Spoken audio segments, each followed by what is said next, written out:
Hi everyone, Arfthany, Arftano here, the internet's busiest music nerd, and it's time for a review of the new Sabrina Carpenter album, Man's Best Friend. This is a brand new LP from pop singer and songwriter Miss Sabrina Carpenter, a quick and direct follow-up to her breakout album that dropped last year, Short and Sweet. A record whose highlights really put Sabrina Carpenter on the map in a way that her previous releases and singles just hadn't. I mean, while Sabrina is seen as a relatively new face in today's pop landscape, that is true, she's actually been a part of the entertainment industry in some form or fashion for most of her life now. Originally trying to make her way as a young actress in the late 2000s, eventually landing a notable role on a defunct Disney Boy Meets World spinoff, and then down the road focusing much more on her music career, but it would take a while for her to develop a truly bona fide hit, because at this point it's actually been about 10 years since the release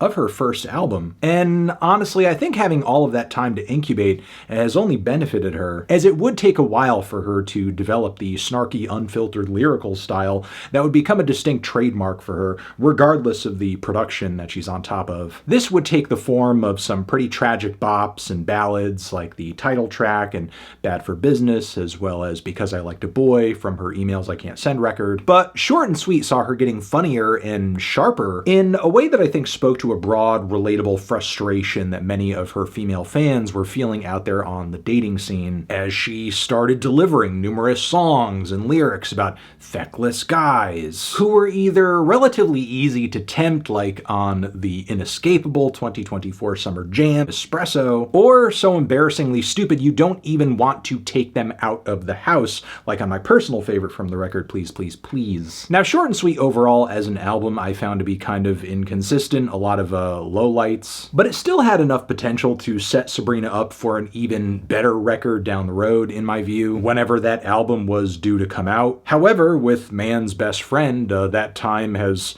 certainly come sooner rather than later, as we are just now pretty much a year out from Short and Sweet at this point. And in that time, Sabrina has managed to pull together 12 more new tracks while still doing a lot of heavy promo and touring behind Short and Sweet's success. And on the production side, we see familiar faces such as John Ryan and Jack Antonoff again, whose musical fingerprints were also on Short and Sweet, which leaves me kind of wondering if some of these ideas or songs were also forged around that time period, and now it's all just kind of being polished off and finished for the purposes of this album, because after all, much of Man's Best Friend does feel like Short and Sweet Part 2, or just a second helping that has been slightly altered with the knowledge of the sorts of songs and lyrics that from the last record happen to play over with audiences best, be it live or through streaming numbers. And taking this many cues for your next record from your audience might not necessarily be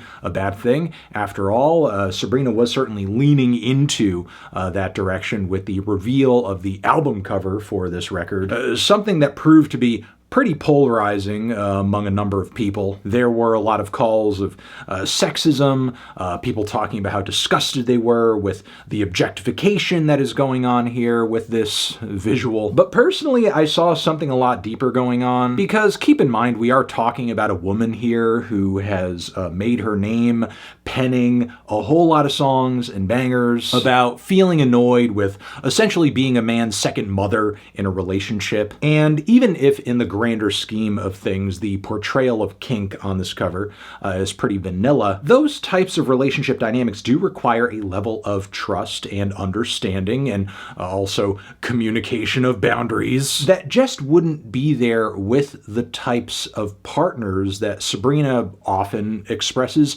anger and annoyance over. So yeah, this cover may in fact be her communicating, while I am usually in this one dynamic, what I would actually like is something where I'm not in the power position, possibly. And even on a more surface level read, it's just kind of funny to have a record come out titled Man's Best Friend that is potentially packed with songs where Sabrina is kind of crapping on all of these exes and taking a bunch of different men to task, like Can we not at least appreciate the irony in that? I mean, it was very obvious that dynamic was going to be at play just based on the first single of this record alone, MANCHILD, a bright, jaunty synth pop number with a very lush chorus, great vocal harmonies, and verses that veer between talking and singing, as Sabrina gets about as on the nose as she possibly can to paint a picture of a lover who is so stupid he can barely keep his phone charged. It's so cartoonish that you have to wonder, how did she even end up in this situation in the first place? But rather than explore that very obvious question, Sabrina writes in a bridge that basically absolves her of any responsibility here. And though this does kind of perplex me, it's not so much of an issue I'm going to overlook what sounds and feels like a really good pop hit. However, I was hoping that once we heard the rest of this album, we would just get something in the way of more smarts and subtlety. However, after hearing the rest of Man's Best Friend, I'm sorry to say I just don't think the depth I had my fingers crossed for is there, as I found a lot of this record to either be disappointing or unbearably silly. Like on the following track, Tears, which is a slick disco number that I'm very torn on in a lot of ways. I love the grooves on this track, I love Sabrina's breathy vocal harmonies, I love the way she flaunts her sexuality in a way that is explicit and hilarious. But musically, I was kind of distracted about how this track sounds like an unabashed ripoff of Diana Ross's Upside Down. Meanwhile, the lyricism has like a level of cheekiness and absurdity to it that reads more like an SNL skit than a legitimate pop song. Because you seemingly have Sabrina here unironically singing that her panties get so wet they become a waterfall over her partner doing what is essentially the bare minimum. And nowhere in this song does she acknowledge just how depressingly low these standards that are being set are. I also can't help but feel like, her singing about this guy being responsible, on top of mentioning him doing like he's supposed to do, is her inadvertently kind of putting herself in that mom position, while simultaneously not really liking it when the men she's with act like children. So, I don't know, maybe I'm reading too much into this, but I feel like it's time to come to terms with Sabrina Carpenter may not actually want this, as this and many other songs on this record read as if she would rather be giving her partner a gold star for doing the dishes. Case in point, the following track, My Man on Willpower, where Sabrina not only portrays herself accidentally, I think, as one of many different distractions in her man's life, but expresses nonstop frustration with him focusing more on things like work or just being busy, presumably with, adult things. But what's even more disheartening is just how scuffed the instrumental on this track sounds most of the time. And with both Jack and John on this thing, I'm just confused as to how it sounds so messed up, especially in the first third of the track where the bass and drums are just downright anemic. Like that clap sound effect that is in the mix is like almost 2 times louder than any other piece of percussion. And for a good deal of the song vocally, Sabrina just sounds unsupported by all the instrumentation behind her. At least with the following track, Sugar Talking, Sabrina more or less sounds legitimately fed up as she's completely tired of this guy's crap.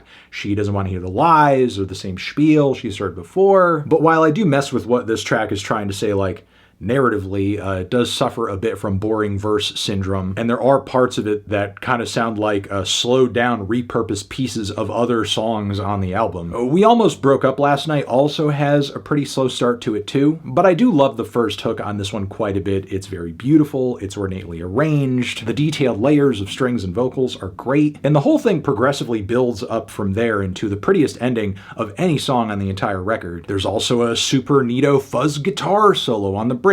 And as far as the writing is concerned, the track tells a tale of a very funny, relatable pickle where you and your partner have broken up or almost broken up, and you're kind of dealing with the repetitive motions of those ups and downs, especially in the context of your friend group knowing about the on and off nature of this relationship. You have standout lines on this track like "Least we'll give him something to talk about," which again, very funny and feels like Sabrina is leaning even further into into those Dolly Parton influences that were clearly there on Short and Sweet, and it's obvious she's self-aware of how well those played off. The midpoint of the album, in my opinion, is where things begin to get even rougher and more inconsistent. Nobody's Son is like this weird synth reggae number that feels like Vampire Weekend trying to do a mangled cover of The Tide is High. And even if there is something to the tune on this one, I just don't see what Sabrina vocally brings to this style. After this, Never Getting Laid is one of my faves, even if the verses do sound like a dead ringer for Bill Withers' Just the Two of Us. Still, the track is a beautiful blend of pop and soul, with some incredible changes on the chorus.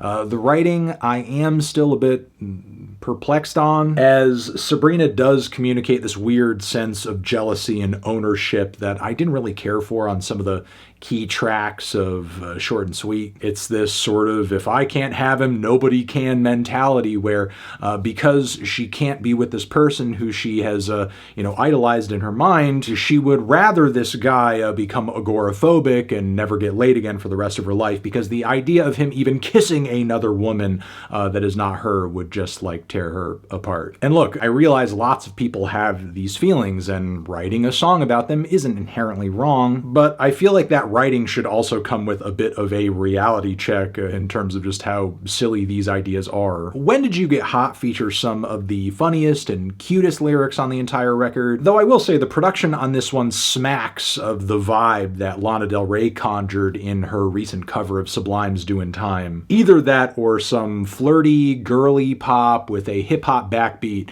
that would have landed on one of the 3 Austin Powers soundtracks back in the day. The whole vibe here, even if the tune itself is fine, just comes across as dated and awkward. And yeah, I mean, after a track like this, I do very much like kind of understand the growing sentiment that maybe Jack Antonoff is just not really doing the pop girlies he's constantly working with any favors. Which brings me to the next couple of tracks on the record, which see Sabrina going into a bit of a country direction. Now, if you recall, some of my favorite songs from Short and Sweet saw her doing exactly that, so I was actually kind of excited to see her lean more in that direction on this record. But don't worry, I'll make you worry with all of its like bland, spaced out, twangy, syrupy instrumentation. Just kind of sounds like a leftover from the Tortured Fucking Poets department. Meanwhile, Go-Go Juice, while in concept it is very cute and funny drunk dial anthem, the tune and instrumental leaves the track feeling less